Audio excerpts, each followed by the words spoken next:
with Saraya cleared for in-ring competition and more. This is Wrestling Hub. My name is John and you're watching the Wrestling Report. Before we get into the rest of the video, make sure you subscribe to Wrestling Hub and turn on all notifications to stay up to date with everything in the world of pro wrestling. Also, don't forget to follow us on Instagram at Wrestling Hub Official and follow us on Twitter at Wrestling_Hub.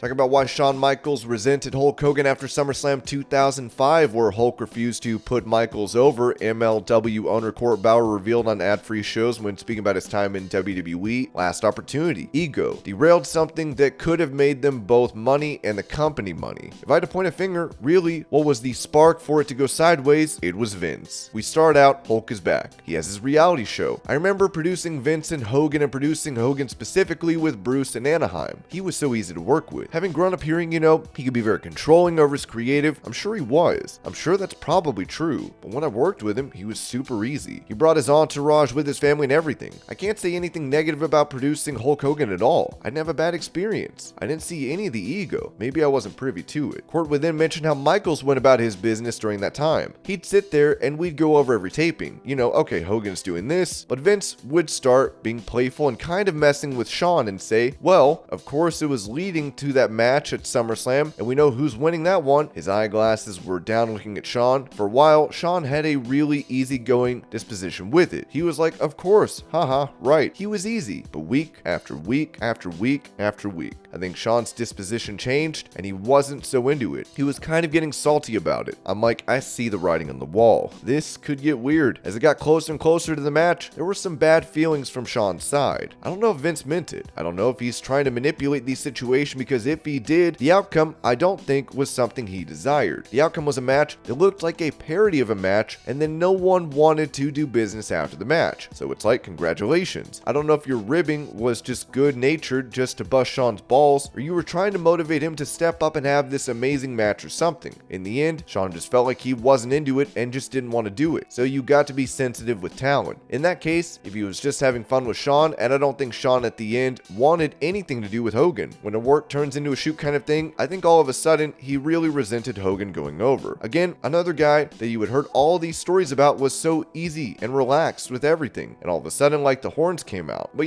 he was getting poked. You poke the bear enough, something's gonna happen.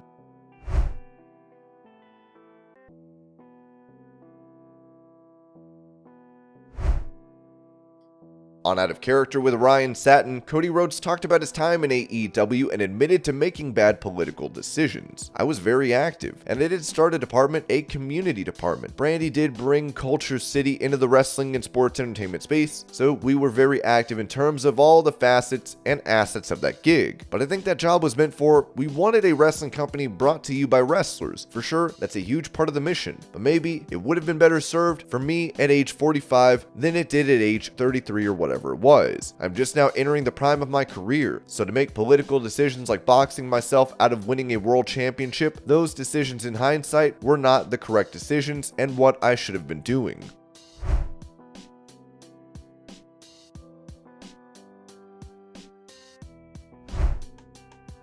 Talking to Wrestling Inc. about a potential return to WWE, former NXT star Timothy Thatcher said this regarding Triple H. His and I's relationship was obviously a boss and employee relationship while we were there. He's a very nice man, and he's been very kind to me. Once you leave a place, that's in the past now, and if our paths cross again, then we'll have conversations again. But he's got a lot on his plate now, especially since he's in charge of the whole thing. That's quite the undertaking now that he has to do, so he doesn't need to be hearing from me.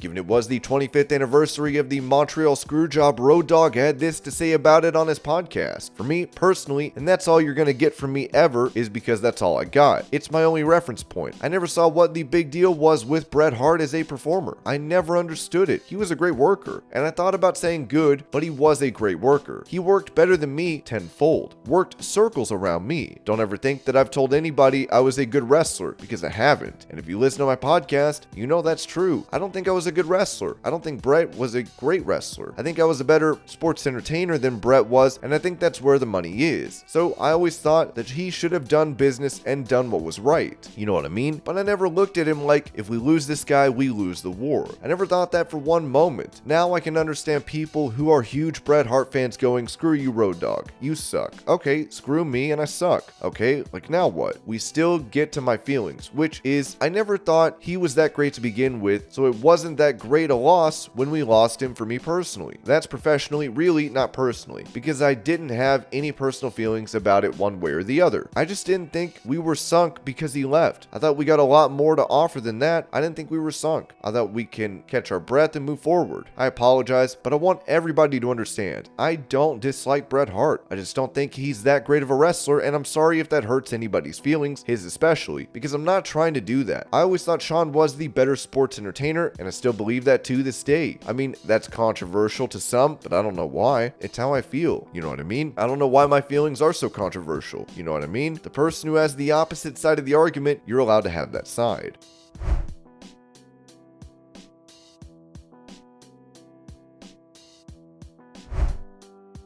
Staying on the topic of the Montreal Screwjob, AEW President Tony Khan was asked how he would handle this situation. As he said, there is really no way to know without me being in the shoes those guys were in at that time. In times past, I spent a lot of time with Bret Hart and gotten to know him, and I think he's a great person, and you know, being a neutral party, I have to say, I really do like Bret a lot. So he's always been really good to me. I don't really know the other people involved as well. So it's hard to say without being there, but it's definitely one of the most impactful nights in pro wrestling history.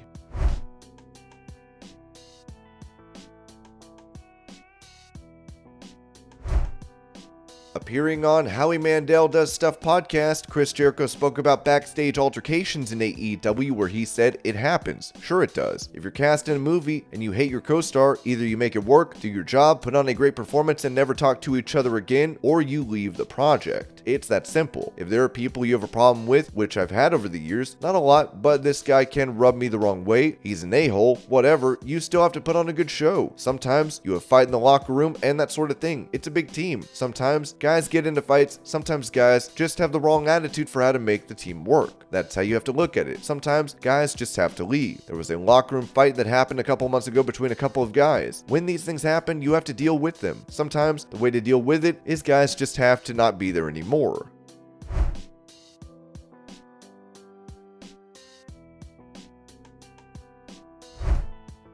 Taking to Instagram, Taryn Terrell, who recently departed the NWA, decided to retire from pro wrestling as she wrote, in my career, I often have not been able to be the first to break my own news. At every company, it makes it to the public before I was truly ready to say anything. Anyhow, I have decided that it is time to officially hang up my boots. Forever. It's so bittersweet. NWA gave me a wonderful opportunity to manage. The problem is, I can't be beside that ring and find happiness.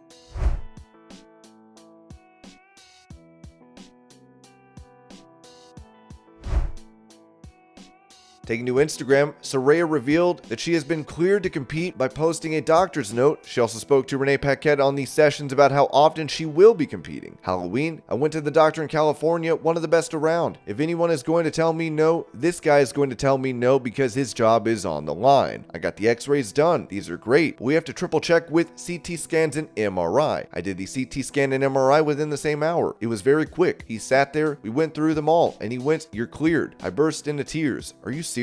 I was still asking questions like about the fluid around my neck. It was just the fluid was back. The fusion was perfect. There were no fractures above or below. Let's talk about paralysis. It's rare. If you get kicked there, you have a cushion now. If you ever feel that you're not feeling too well, take some time off. You know your body. I will clear you to get back in the ring. How many matches can I have? Take it easy. Do one match a month and gradually start building it up. Long story short, Halloween is when I got the full clearance. Saraya would also note on the podcast that she won't let opponents attack her from behind. Please don't do anything from behind. That would piss me off. It would be something I wouldn't tolerate. Until I'm fully comfortable, don't do anything from behind. I'm talking about a kick or anything you could easily lose control over.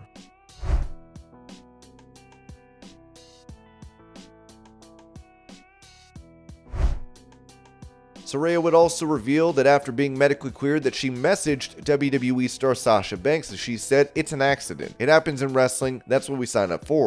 I told her. And I was just like, I just want to let you know. I'd probably read the text actually. "Hey sis, I just want to let you know that since I know this whole thing was really tough when you mentally, but my doctor just cleared and told me that my neck is 100% ready to go. I haven't told anyone else, but I know this is going to make you feel good. I'm back, haha." And she just like, "I'm so happy." You know, she's just like over the moon and stuff like that. "I don't want you to feel bad anymore. My neck healed and in a good time. You know, it's 5 years and I'm officially back, and that's pretty inspiring."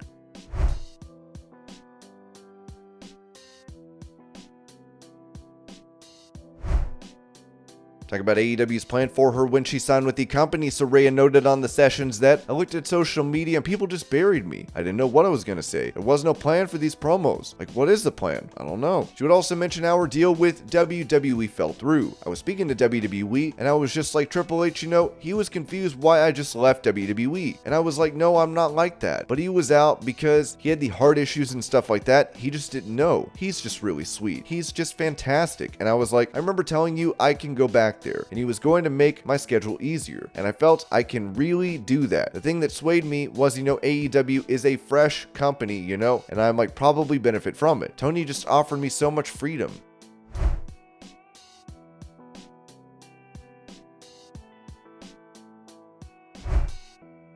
Addressing those that think her medical clearance is fake, Saraya would react on Twitter writing, "OMG, the address, number, name of doctor is on there. I asked for that note so I can frame it and post it, and he was kind enough to do it. The 6-page dictation he wrote with a full breakdown, analysis, and conclusion was awesome. I just wanted to see that one sentence for me." Fans would notice something off with it as they wrote, "The typo in the date of birth is not reassuring. 1,030 years old? You don't look a day over 29. You were born in 992? What's your health regimen?